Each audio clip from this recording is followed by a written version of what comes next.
They're still picking up the confetti from Michigan's win, as we now know one of our Final Four matchups. It'll be the first meeting in the tournament ever between Arizona and Michigan, each looking for their second national title overall, each playing at an apex right now. What just jumps out at you about this matchup as far as how they're playing right now, John, or what you expect when they collide? There are certain times in the Final Four where you have a clash of the titans. This is a clash of the titans of epic proportions. I think about the front courts of these two teams, the power of these two teams, and the way these two teams have not just beaten opponents this season, but eviscerated opponents and bullied them. This is a dream matchup in the Final Four. All season long, there have been three teams that have been above the rest: Duke, Arizona, Michigan. Florida kind of crashed the party the last week or two of the season, but these two teams, obviously two of the three best teams all season long in college basketball. Release the Kraken. Yes. What stands out first is their combined records. 71-5? Yeah, that's pretty good. Are you kidding me? 71-5. Think about that. I mean, these teams were unbelievable during the regular season. They continue to be really good in the NCAA tournament, and now they go head-to-head. That's what you got to love about it. It's only 40 minutes, too. Like, it is just all about just mind-boggling matchups at every single position. You got the best players in the country at every single position almost. The two best centers, Mara and Mo Krivas, maybe the two best small forwards, and Mo Pete and Yaxel Lendeborg. They're going to be matched up against each other in this one. Then you have great guards, Elliot Cadeau, Jaden Bradley, both kind of veteran-type, floor leader types. And, wild. And then you got the shooting coming off the bench for Michigan. It's just going to be a really fun basketball game. And I hope both teams bring their A game, and then we're going to be treated to some high-level ball. Well, we sure will be. And think about it, the Arizona team, they got 4 freshmen. And they, Aristotle doesn't play as much, but at the end of the day, those 3 that play max minutes, Burries, Pete, and Kurchenkov, I must break you. I mean, that dude is, they have a nice nucleus of teams. And I love the way Tommy Lloyd kind of re-engineered his team, because those guys a year before, John, you could correct me, Joe Rosso and Toby Awaka were starters. Put those guys on the bench, you bring in 2 McDonald's All-Americans, right? And then you bring those guys off the bench, and it literally has transformed their season. And now they've been in the Final Four. They're in the Final Four, shall I say. And it's going to be a war, because the reason why it's going to be a war is because Adiah Morrow's inside, and where does Arizona like to live? In the paint. 1,000%. It's going to be an unbelievable fist fight inside that, restricted area. And that was my question for you, because it feels like Michigan just on offense, I know they're a physical team, but they glide so nicely. Yeah. And Arizona, I watch them and what they've done to teams like Purdue and some of the great teams in the Big 12, and they prevent you from gracefully getting to the basket. Yeah, they do. And listen, I think this game will be the national championship game. I hate to say that. Interesting. Wow. And I also think, and again, you watch Duke, you watch UConn, you watch Illinois, like, okay, those guys are good. But you watch Duke, you watch Arizona, you're like, okay. But Duke beat Michigan. I understand that. I'm just saying playing now. Like, it's about how they're playing now. Okay, yeah. I will say, too, though, Duke you. has had unequivocally the hardest road to get there. No question. They have beaten really good teams compared to the other 1 seeds. That's what I will say. Yeah. The path. We saw that when the brackets came out. We thought Duke had the toughest region with all those coaches and all that experience. But that's going to be a great side of the bracket. This Final Four is shaping up to be a good one. To win the national championship, Duke has to beat the best teams. We could talk about hardest path, whatever you want. The bottom line is they're going to hoist a trophy, and Indianapolis is going to have to be against the best teams, no matter how you get there. Yeah, well, sometimes playing the next level can bite you too, right? Yeah.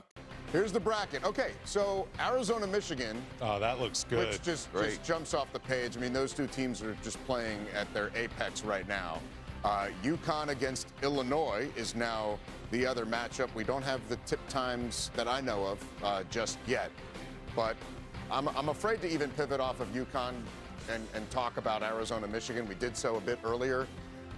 Is Illinois well suited, Wally, for facing UConn with their size? Yes, I think it's going to be a really good matchup. We've mentioned how UConn got Illinois earlier on in the season, but I think Illinois has completely transformed themselves as a team. UConn, too, is just going to be steady. And I think a big part, you just mentioned it, 5 days to prepare. Yeah. That is huge for a coach that has been there, Danny Hurley, third Final Four in 4 years. He knows how to prep for this game. That's huge. And that's going to be a big thing, I think, because his guys are not going to be overwhelmed by the moment. You know, obviously, Brad Underwood, first trip to the Final Four, and, like, there's a lot he's going to be dealing with, questions, figuring out the landscape of what's going on. So I think in that respect, UConn has a little bit of an advantage going into the game. One of the things, you know, doing this, you know, talking to coaches. I knew you were going to do it. All the years covering the sport. No, but I remember this. Our friend and obviously former colleague Jay Wright said this. The first time Nova went to the Final Four under him in 2009, he told me that he thought they were on a business trip and they were trying to do all these other things because they had never been to a Final Four before. And then when you go a second time, you obviously cut out a lot of the outside noise and you tighten everything, and it makes a difference. That is an advantage that UConn has over every other team. Now, Dusty May has been to the Final Four before. He went to Florida Atlantic, but this is not going to be an experience for UConn, I think, that is like everybody else's. UConn's going there to win 2 games. Not that the other teams aren't, but they have been through this before. And the thing is this, it's not like they are going back to the Final Four 10 years after going under Dan Hurley. They've been 3 out of the last 4 years, and the same staff is together. You know, the one thing I'll say, which is interesting, you look at UConn's path and you look at the other team's path, they're the only ones that have had to play close games. Yeah. That's the other thing, you know, and again, in respect to the game, with respect, shall I say, the game against Illinois, Illinois is 0-5 in games that are decided at 3 points or less. And so now the question is, can Illinois win a close game against a UConn team, right? And UConn only has to play one of the other teams on the other side. Yes. Not both of them. Good point. One of them, which, you know, they only lost to about 4, and in the end they have to play Michigan. So at the end of the day, you make a great point about he's been there before. They know how to cut out all the noise. Now, I don't think they're the most talented team. Right. No. Right? I don't. They probably have the best coach, right? The most successful coach who's been there before. But could they be the toughest team? Toughest counts? Mentally, for sure. You know what I'm saying? Healthy After that counts? comeback, yes. Yeah.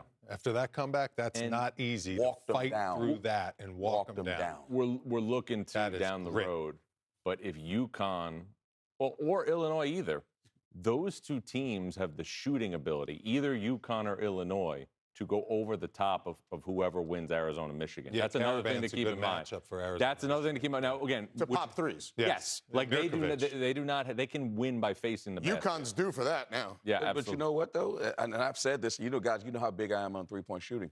When you go 5 and 23 and you win, I'm afraid of that team.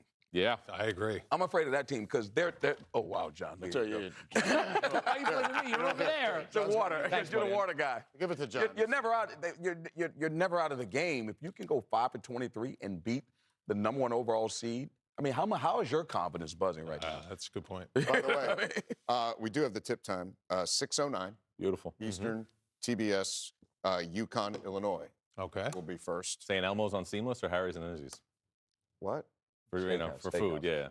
I've always thought the shrimp cocktail was kind of overrated. Well, you don't like spicy, No, let alone horseradish to the max. definitely not. Right through your sinuses. And I don't think that they're going to deliver to the arena, to the game, you know. Well, no, but, I'm sure we'll be, maybe in the hotel. We do that deal where we watch, like, the first game and a half and go back, watch the second half. We often do that, but Indianapolis is different because everything's so close and walkable. I don't know. Okay. We'll see. Good talk, Russ. But we have 5 days to worry about that as well. What's the second tip time? 8:49. Well, it's like 8:49. 8:49. Something like that. It's not officially 8:49. I think it depends on when the game ends. Right. But on paper, it'll be something like that. Yeah. Do we have any idea if UConn's going to get on the podium anytime tonight? So we're hoping. Partying like it's 1999 if that happened. My goodness. That locker room's Literally. got to be lit right now. Lit right now. We're saying lit. Now you know it's been a while out here. If the placards start showing up on the podium out there, that'd be nice. That'd be prime. Yeah. You have a pick? You have a pick for Arizona, Michigan, by the way? Michigan. I'm going to go Michigan in that one also, yeah. Yeah. Elliot Cadeau's playing at a really high level right now. 33-7, assist a turnover in the NCAA tournament. Their shooting ability. Arizona, they just don't make enough threes, and Michigan is going to be able to get up threes and make threes against against Arizona, and I just think their shooting ability, Michigan's shooting it too well. Yeah, UConn, Michigan would be my picks. Yeah, I'm going to go Arizona. I just think they're too. I actually believe they'll be too physical. I think that's the only way they can win. They have to out-physical Michigan. Think about that. Morez Johnson Jr. What a game that's going to be. I mean, It's going to be Yaxel. They have to out-physical them. And I believe Arizona can do that. The way they clog the Yaxel lane. keeps playing like this. Huh? Yaxel keeps playing like this. Yeah, Michigan's but cutting down I mean, the nets. Arizona, they put 109 on Arkansas. I mean, Arizona's really, really good, man. Yeah, They're really, really good. Yeah. That's going to be a great game. I know. What else going on? What else? What else going on? I just can't wait to get to Indy, boys. We're going to have some fun. I have a little PTSD, but I'm excited to Catch go a back few, to. catch a few concerts. This guy's going to eat, what would you eat? Grilled chicken cobs or something for like grilled chicken Caesars? Two Cobb salads a day, and then I had an apple in between. For like 21 straight days. 26. Right? 26. Oh, in the bubble, right? 26, yeah. Think about how many people probably left the game thinking it was over. Oh, Think about that. wow. I'm hearing. Think about it. Not in the first half. Not in the first half. But in the second half, maybe it was like 7 minutes ago, they're down 10. I guarantee you nobody, and it was like, they're not catching Duke. They may catch somebody else, but they're not catching Duke. And there's even people texting me, Duke was getting all the calls. Like, I'm out Some of it's a blur right now. What was it? Solo Ball who missed the free throw? It was Silas Demery. When Ball Demery missed one too. Yeah. Yeah, that's when I was hearing from people that like that's it. Oh, and Demery Because we were kind of obstructed. Yeah. Seeing it a little bit. What was that? I just can't believe that we're fortunate enough to do this and get to do this for our vocation, and we can be a part of a day like today. Yeah. You just have to sit back and you just have to appreciate everything that we get to do. Including breaking Furman news. Look, he was a When we were- candidate for when we were NC State. trying They to met with him talk last about night. this. I told you earlier today, Josh Schertz is no longer a candidate. We're getting through the process, okay? We're working 18-hour days. There it is. I just want to get to April 7th so I can get back. All the jobs are filled. My Rothstein 45 is set. I'm going to have to change it every single day, and I can have a Peroni with my lunch that day. God. That's all I want. I got a I'm question. just trying to get through. I got a question for you, John. Oh. Bigger shot. Christian Laettner shot. Suggs shot. Wow. That shot. All close, man. They're close. I think Suggs shot because it was in the Final Four. Suggs shot. To Well, go to the net. Laettner and this shot, they were trailing. Suggs, they were tied. Yeah, that's not as big then. Do you also have to count what it leads to? Like, does it lead to a championship? Or are we just Yeah. I mean, just what's the bigger shot? Yeah, if it leads to a championship for UConn, this becomes the biggest. They were down 2. They were down 2. It was a